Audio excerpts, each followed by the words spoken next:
កំប៉ាខ្ញុំម៉ែសុំទោសតែម៉ែបែកពួកកូននេះរៀងចូលដៃបន្តិចអត់ទេកូនស្អប់ម៉ែហេតុអីក៏មកបែកពួកកូនទាំងពីរតែកូនមិនដឹងថាខុសសិនអញ្ចឹងម៉ែនេះម៉ែបជាអាក្រក់ម៉ែមិនដែលស្រឡាញ់ពួកកូនទេម៉ែស្រឡាញ់តែបងកុមារីកែម៉ែសុំទោសម៉ែប្រាប់ថាម៉ែមិនចង់អញ្ចឹងទេតែដាច់ខាតម៉ែត្រូវធ្វើបែបនេះដើម្បីសម្រេចការងារធំហើយបើម៉ែមិនធ្វើអញ្ចឹងយើងគ្មានថ្ងៃឈ្នះពួកវានោះទេបើម៉ែស្រឡាញ់ពួកកូនហេតុអីក៏ម៉ែបែបពួកកូនដឹងអត់ថាកូនឈឺប៉ុណ្ណាអត់ទេកូនម៉ែស្រឡាញ់កូន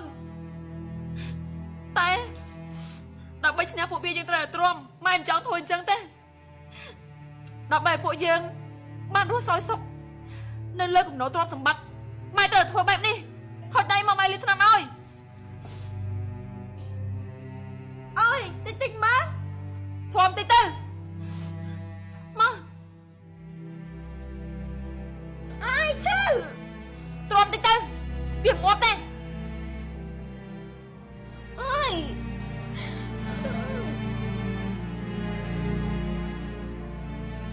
វាមិនងាប់ទេ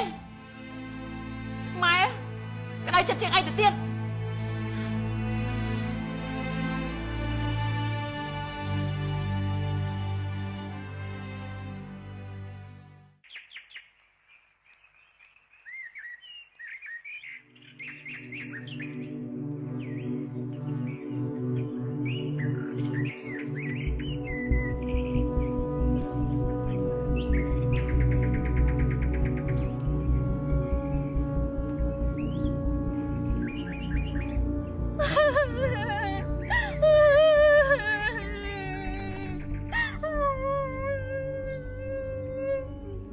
ណាយំអីហ្នឹង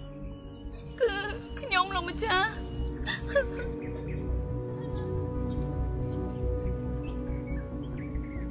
គឺកន្លែងទេខ្ញុំសុំទោសលោកម្ចាស់តែសម្លេងយំរបស់ខ្ញុំធ្វើឲ្យលឺដល់លោកម្ចាស់ព្រោះខ្ញុំមិនបានដឹងថាលោកម្ចាស់មកក្រោកឡើងសិនមកចាំនិយាយគ្នាចាលោកម្ចាស់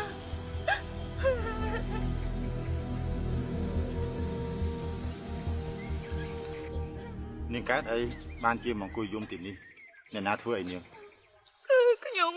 យំមិនអត់កូន